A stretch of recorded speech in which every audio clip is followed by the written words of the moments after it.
If you want to do machine applique on the Singer Confidence machine, you can actually use quite a few different decorative stitches, but most people are looking for this stitch right here, the blanket stitch. So when you pick it, the first thing to do is probably do a quick little test and see what the setting is when you first get started. So if it's not long enough or wide or it's too wide, you can narrow it or make it the setting that would be proportioned to what you're going around. I tend to do whatever the length is, it's also my width. So if I push it up to 5 here and 5 here, you'll see the change. Okay, so how do you guide this around the project? So here's what you're looking at as a stitch, and you can see how as you change it, you'll get different widths and different lengths. So you're going for that long part on the base fabric. So for example, on this fabric, the denim, I want to stitch right next to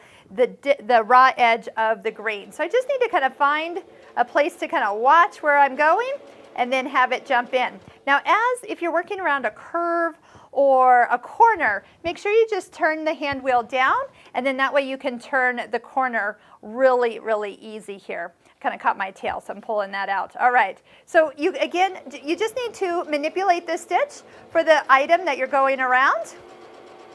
And of course, don't forget, you could try any one of these decorative stitches for an applique. So many people get locked into just one single stitch. But here, let me just show you what we're looking at. It's such a nice stitch, and to have it built into this machine makes applique super easy.